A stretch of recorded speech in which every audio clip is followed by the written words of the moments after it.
Hey, what's up, guys? Matt Schiff with AmericanMadeExotics here. So we're just getting things put up at the shop and getting kind of back in the groove of things after being at Asheville Repticon for the weekend. Knew we'd have a couple eggs waiting on us when we got back. We got a couple cool projects that laid for us. One of them I tried last year and didn't get anything, so I'm really excited to see that. That is an Axanthic pied that we bred to an ultramel pied. I don't know why, but I've always liked the Axanthic ultramel stuff. Don't see a ton of it out there, so instead of spending money on it, I wanted to go ahead and make a project for that. And if I'm going to go ahead and take my time and raise animals up, I wanted to do it for the triple. So this one will be all visual pieds that are double het ultramel Axanthic, and we can raise those up and hopefully get a good ratio, and we can make some Axanthic ultramel pieds. So the other one we got is a butter super pastel double het G-stripe clown that we had bred to an animal that's pretty much like all white with a little bit of pattern in it that we really had no idea what it was. If it was either a double visual G-stripe clown or a G-stripe het clown or a clown het G-stripe. It's white with a little bit of pattern. So she bred him, and we ended up sending a shed test off to see where the recessive lied on it, and he proved out to be a double visual clown genetic stripe. So that worked out good. No idea on the codoms. Hopefully it doesn't have another Lucy gene in it and we make all white snakes.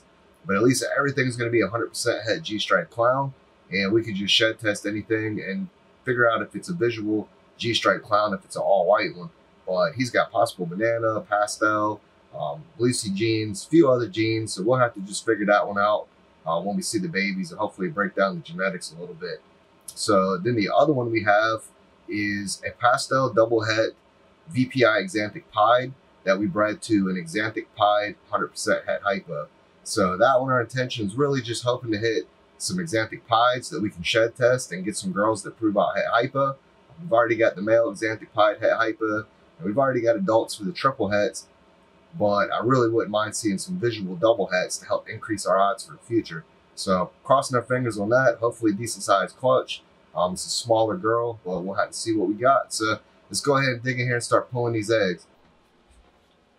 All right, so first up we have the pastel double het Axanthic pied girl. And so I didn't really expect a big clutch from her. Kind of a smaller girl, but she gave us some giant eggs there. Always feel her belly, nothing stuck in there. Go ahead and candle and make sure they're all good.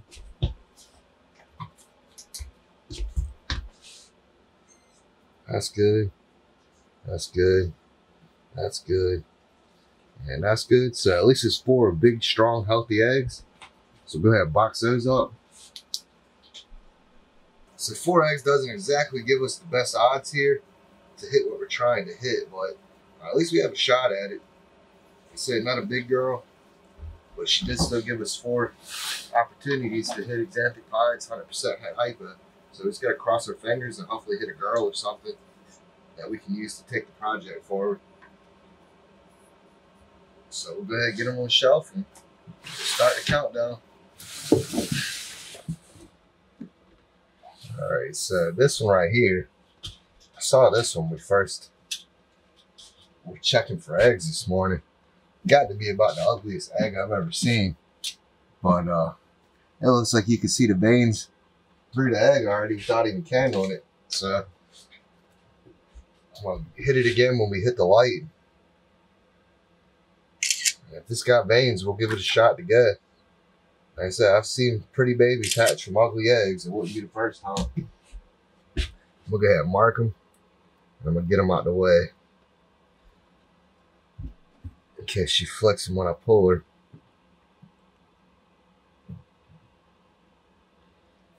Not the biggest clutch, but you know, again, at least we have an opportunity for it. It's like 6 eggs, but at least one of them looks super weird. Go ahead and get a picture for the records and we'll candle them and make sure they're all good.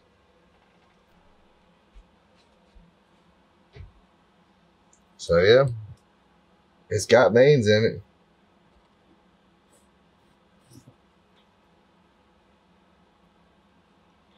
Not the prettiest egg by any means, but I mean, it's got an embryo. That one looks good. That one looks good. That looks good. That one looks good. So everything looks good. I say even though that one's built a little different, we're gonna put it in there. All right, so 6 eggs still. I've hatched a lot of eggs. I've never had one look quite like that, so a little odd, but we'll give it a chance. Might sit that one to the side since it was a rollout anyways. But it's almost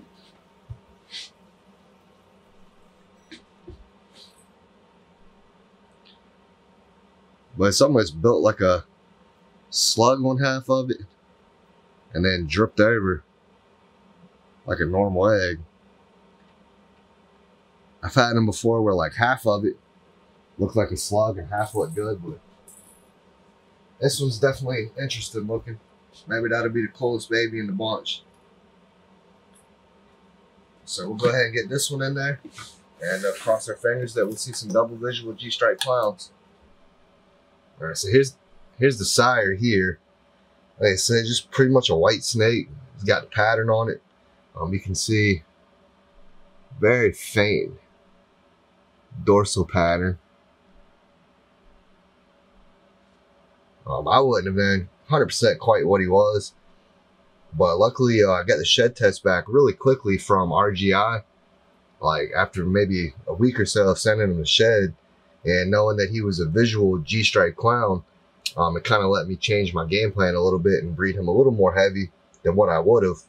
So that's another one of them examples there where the shed testing is such a useful tool, because I would have bred him very reserved this year to try to prove him out the old-fashioned way by breeding it, and I would have missed the season of having a double visual G-stripe clown that I could plug into all these double heads. So definitely well worth the shed test on that one. I appreciate RGI getting back to me so quick. Really helped change my whole plans for the season this year, knowing that he was a G-stripe clown. So cool looking male. We'll figure out what the codoms are. I wish they had the Lucy gene test when I'd sent it in. I might have done that too to see if you had that butter or lesser in there, but we'll figure it out in a couple months, I guess, once we start getting clutches from them. All right, so here's the Axanthic pied girl, bred to an ultramel pied.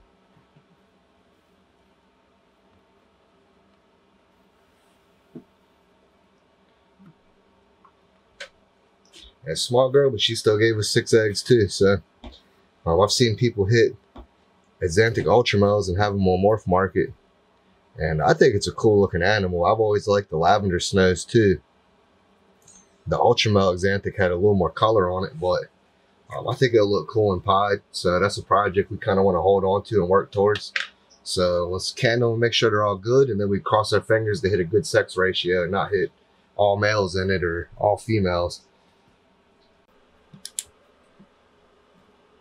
That's good. That's good.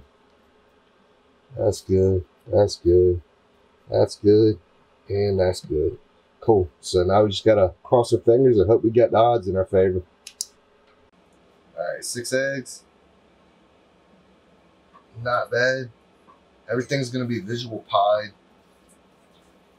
We just gotta really cross our fingers and hope on the sex ratio that it works out to get a good breeding group.